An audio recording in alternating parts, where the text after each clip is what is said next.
Good morning student. Today we will be discuss about the cell cycle. आज हम लोग cell cycle के बारे में कुछ देखेंगे। इसके पहले हम लोग देख चुके थे, क्या देख चुके थे? सेल का डिफिनीसन, फिर सेल्स का थ्योरीज, फिर उसके बाद देखे थे ऑस्मोसिस, डिफ्यूज़न किसको कहते हैं, ये सब देखे थे। उसके बाद फिर हम लोग देख लिए थे क्या, ऑर्गेनेल, सेल का ऑर्गेनेल देख लिए थे। माइटोकॉन्ड्रिया किसको कहते हैं, न्यूक्लियस किसको कहते हैं, फिर गोल्गी अपर्चस किसको कहते हैं, राइबोसोम किसको कहते हैं, लाइसोसोम किसको कहते हैं, सेंट्रोमेयर लाइसोसोम किसको कहते हैं। और आज हम लोग बेसिकली सेल साइकिल के बारे में पढ़ेंगे। सेल साइकिल क्या होता है उसके बारे में हम लोग आज जानेंगे। तो चलिए स्टार्ट करते हैं आज का लेक्चर सेल साइकिल के बारे में। The sequence of the event by which cell duplicates its, मतलब कि वह सीक्वेंस है जिससे हम लोग का सेल का डुप्लीकेशन होता है। जीनोम, डीएनए, जेनेटिक मटेरियल, मतलब कि इससे जेनेटिक मटेरियल का भी डुप्लीकेशन होता है, जेनेटिक मटेरियल भी डुप्लीकेट करता है। Synthesis the content of the cell, और सेल का कंटेंट का भी सिंथेसाइज होता है। Eventually divide into the 2 daughter cell, इसी प्रकार हमारे 2 डॉटर सेल में डिवाइड होता है। क्या? 2 डॉटर सेल में डिवाइड होता है। They are 2 types of main phases of the cell cycle, 2 प्रकार के phases of the cell cycle होते हैं। फेजेज होते हैं सेल साइकिल का। First one is interphases and second one is M phases. M phases मतलब माइटोसिस फेजेज। अब हम लोग देखेंगे इंटरफेजेज और प्रेपरेटरी फेजेज किसको कहते हैं। इंटरफेजेज और प्रेपरेटरी फेजेज किसको कहते हैं, तो चलिए देखते हैं। It is the longest part of the cell cycle. यह क्या है? Longest part of the cell cycle. This is when the cell grows, जिसमें सेल का ग्रोथ होता है।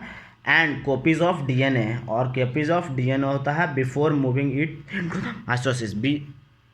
जब माइटोसिस की ओर मूव करता है उससे पहले ही सेल का ग्रोथ हो जाता है, फिर उसके बाद डीएनए का कॉपीज़ हो जाता है। और इट्स टेक 95%, यह कितना समय लेता है? 95% लेता है। It takes 95% in developing its part. 95% time किस में ग्रोथ होता है? इंटरफेज में। इसका 3 स्टेप्स है। इसके कितने स्टेप्स है? 3 स्टेप। जीवन फेज, एस फेज और G2 फेज। जीवन फेज में बेसिकली क्या होता है? सेल का ग्रोथ होता है। Cell grow it self and its produce more protein. इसको मोर प्रोटीन का ज़रूरत होता है। Organelle increase in this phases, और ये इसमें ऑर्गेनेल का इंक्रीज होता है। दिस फेज में ही ऑर्गेनेल सब का इंक्रीजमेंट होता है, ऑर्गेनेल अपने आप को डेवलप करता है। इस फेज में बेसिकली कुछ नहीं होता है। इसमें होता है क्या? डीएनए का सिंथेसिस होता है। इस फेज में क्या होता है? इस फेज हम लोग जो देख रहे हैं इसमें क्या होता है? डीएनए का सिंथेसिस होता है, डीएनए का प्रिपरेशन, डीएनए का डुप्लीकेशन होता है, डीएनए बनता है। इसमें क्या होता है? डीएनए इसमें प्रिपेयर होता है। एज लाइक एन का, इसका मतलब एन यहाँ पे लिखा हो, इसका मतलब क्रोमोजोम है। और सी का मतलब 2C से 4C के जो है, जो कि सिंथेसाइज हुआ। और G2 फेज क्या है? G2 फेज है continuous growth of the left organelle of the cell. जो बचा हुआ जो सेल था, ऑर्गेनेल था, उसका ग्रोथ किस में होता है? G2 फेजेज में। It is not necessary the part of the cell cycle. यह जरूरी नहीं है कि G2 phase part of the cell cycle ही हो। इसमें सिर्फ ग्रोथ हो सकता है, नहीं भी हो सकता। ग्रोथ हो सकता है इसमें सेल का। It is not necessary a part of the cell cycle, नहीं जरूरी नहीं है कि यह part of the cell cycle है। एम फेजेस का मतलब क्या होता है? Mitosis phases. इसको क्या कहते हैं? एक्टिव फेजेस है। ये क्या है? एक्टिव फेजेस है। In this phase one of the parent cell physically divided into the 2 daughter cell. इसमें एक पेरेंट सेल 2 डॉटर सेल में कन्वर्ट होते हैं। 1 पेरेंट सेल 2 डॉटर सेल में कन्वर्ट होते हैं। This include the physical separation of the duplicate. यह है जो कि physical separation and duplicate of the genome है। इसमें जीन का डुप्लीकेशन होता है। And term is known as mitosis. इस टर्म को क्या कहते हैं? माइटोसिस कहते हैं।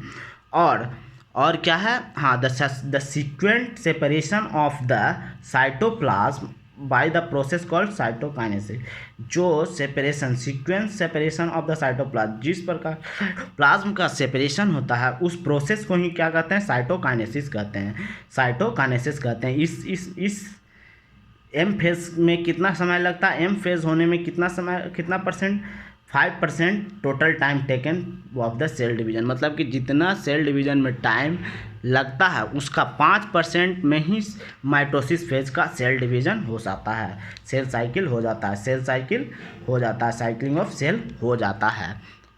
फेज में आते हैं, एक होता है कारियोकाइनेसिस और एक होता है साइटोकाइनेसिस। कारियोकाइनेसिस का क्या होता है, कारियो मीन्स न्यूक्लियस और काइनेसिस मीन्स फॉर्मेशन। न्यूक्लियस का फॉर्मेशन ऑफ न्यूक्लियस का होता है, इसी को कहते हैं कारियोकाइनेसिस। प्रोफेज में होता है मेटाफेज, एनाफेज, टीलोफेज। और cytokinesis basically formation of cytoplasm and formation kinesis means formation. अब ये देखिए इसमें है जो कि ये डायग्राम कुछ दिए हुए हैं, जैसे कि ये है जो कि डीएनए का कॉपीड हुआ, फिर प्रोफेज में हो गया, ये स्पिंडल फाइबर है जो कि स्पिंडल फाइबर रहता है सेंटर में, स्पिंडल फाइबर ये है जो कि सेंटर में है, और फिर इसको है जो कि फिर कंडेंसेंस किए, तो कंडेंसेंस किए माइटोसिस मेटाफेज में। तो मेटाफेज में क्या हो गया ना कि जो क्रोमेटिन है वो क्रोमेटिड है जो कि क्या सेंटर पे आ गया और स्पेंडल फाइबर दोनों साइड्स में चले गए। और थर्ड फेज में क्या होता है जो कि एनाफेज है। एनाफेज में बेसिकली क्या हो रहा है, एनाफेज में हो रहा है ना क्या, जो दोनों क्रोमेटिड है ना जो सेपरेट हो रहा है, दो जो एक साथ थे दोनों क्रोमेटिड सेंट्रोमेयर से जुड़े हुए थे, वो दोनों है जो कि सेपरेशन हो रहा है, दोनों का सेपरेशन हो रहा है और स्पेंडल फाइबर के थ्योर खींचा जा रहे हैं। क्या हो जा रहे हैं, स्पेंडल फाइबर के थ्योर खींचा जा रहे हैं और दो क्रोमेटिड पुल्ड अबाउट हो रहे हैं, दो तरह से खींचे जा रहे हैं, स्पेंडल फाइबर की तरह सेपरेशन हो रहे हैं। और मेटाफेज में तो देखें ही कि मेटाफेज में क्या हो रहा था। मेटाफेज में क्या हो रहा था, मेटाफेज में बेसिकली हो रहा था कि सेंटर पे चला गया था। और प्रोफेज में जो प्रोफेज में था कि वो सेपरेशन कुछ नहीं था, मतलब कि सेंट्रोमेयर से जुड़े हुए थे और बीच में ही थे स्पेंडल फाइबर, बाहर थे स्पेंडल फाइबर, ये जो कि स्पेंडल फाइबर हैं जो बाहर थे ऐसे। और ये जो है कि मेटाफेज में बेसिकली है जो कि आ गए थे सेंटर पे आ गए थे, मेटाफेज में सेंटर पे ही आ गए थे, स्पिंडल फाइबर से जुड़े हुए हैं और सेंटर में आ गए थे। और एनाफेज में है जो कि दोनों डॉटर सेल है जो सेपरेट हो रहे हैं, स्पिंडल फाइबर दोनों है जो कि अलग हो रहे हैं, दोनों सेपरेट हो रहे हैं। देखिए ये दोनों सेपरेट हो रहे हैं स्पिंडल फाइबर से, स्पिंडल फाइबर की ओर जा रहे हैं। और ये क्रोमेटिड है, हाँ क्रोमेटिड है जो कि अलग अलग हो रहे हैं, दोनों ऐसे सेंट्रोमेयर से जुड़े हुए थे, सेंट्रोमेयर से अब अलग हो रहे हैं दोनों। अब आते हैं हम लोग है जो कि टीलोफेज में। देखिए कि दोनों एक तरह से फुल्ली सेपरेट हो गया है, दोनों है जो कि फुल्ली क्रोमेटिड है जो कि अलग अलग हो गए हैं, सिस्टर क्रोमेटिड है जो कि पूरे अलग हो गए हैं। और अलग होने के बाद फिर डेवलप हो गए दोनों, और बन गए क्या, दो डॉटर सेल बन गए। दो डॉटर सेल बनने के बाद उसको दो डॉटर सेल जैसे ही बने उस प्रोसेस को ही कहते हैं क्या, कारियोकाइनेसिस, और डिप्लॉइड सेल बन गया। अब हो गया ये।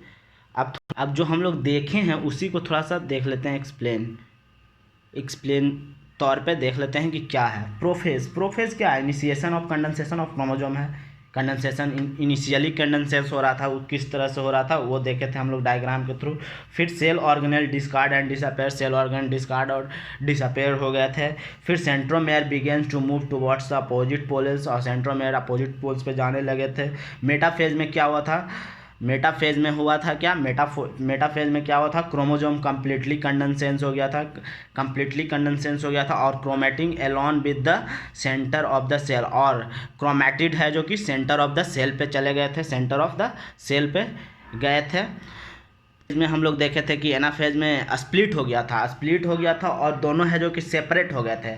दो क्रोमेटिड थे जो सेंट्रोमेयर से जुड़े हुए थे, दोनों है जो कि अलग हो गए थे और माइग्रेट कर गए थे each end of the spindle fibre, और ईच स्पिंडल फाइबर के थ्रू स्पिंडल फाइबर की ओर चले गए थे। और टीलोफेज में क्या हुआ था, ठीक, स्पिंडल फाइबर डिसअपेयर हो गए थे और क्रोमोजोम अनकॉइल हो गए थे और न्यूक्लियर मेम्ब्रेन रिफॉर्म, और इसी से न्यूक्लियर मेम्ब्रेन रिफॉर्म हो गए थे। और फिर दो डॉटर सेल में है जो कि फिर कन्वर्ट हो गए थे, 2 डॉटर सेल में फिर कन्वर्ट हो गए थे और फिर ये बना दिए थे क्या, 2 daughter cell, 2 identical daughter cell, 2 identical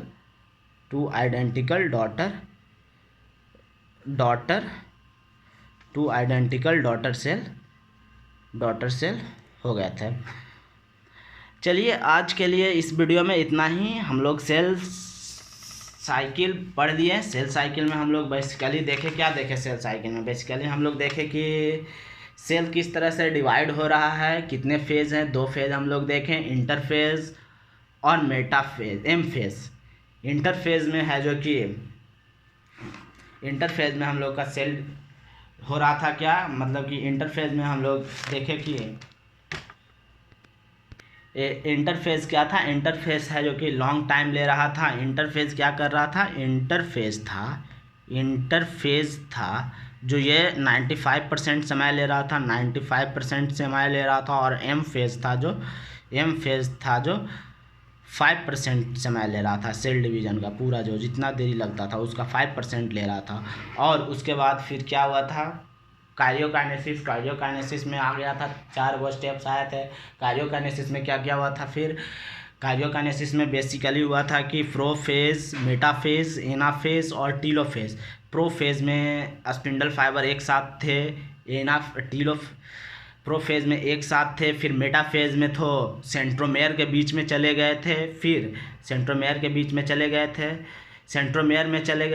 में चले गए थे और क्या गए थे, मेटाफेज़ में सेंटर में चले गए थे। और एनाफेज़ में जो है जो कि सेंट्रोमेयर से जो क्रोमैटिड थे वो डिवाइड हो रहे थे और स्पिंडल फाइबर की ओर जा रहे थे। और फिर जो टीलोफेज़ था, टीलोफेज़ में एकदम सेपरेट हो गए थे, जैसे कि फिर अपना सेपरेशन हो गया था। और उसी समय फिर हम लोग का जो फिर 2 आइडेंटिकल सेल में कन्वर्ट हो गया था। यही था पूरा हम लोग का जो सेल साइकिल किस तरह से हो रहे थे। यही था हम लोग का आज का टॉपिक्स जो कि कंप्लीट हो गए। अब हम नेक्स्ट क्लास में क्या देखेंगे, नेक्स्ट क्लास में हम लोग देखेंगे बेसिकली टिश्यू के बारे में, टिश्यू क्या है नहीं है, फिर टिश्यू कितने टाइप्स के होते हैं, कहाँ टिश्यू पाए जाते हैं, क्या क्या हैं एडवांटेज, क्या कहाँ किस कौन टिश्यू पाए जाते हैं, कैसे बने होते हैं, कितने लेयर से बने होते हैं, ये सब हम देखेंगे नेक्स्ट क्लास में टिश्यू का बारे में। ठीक है, धन्यवाद।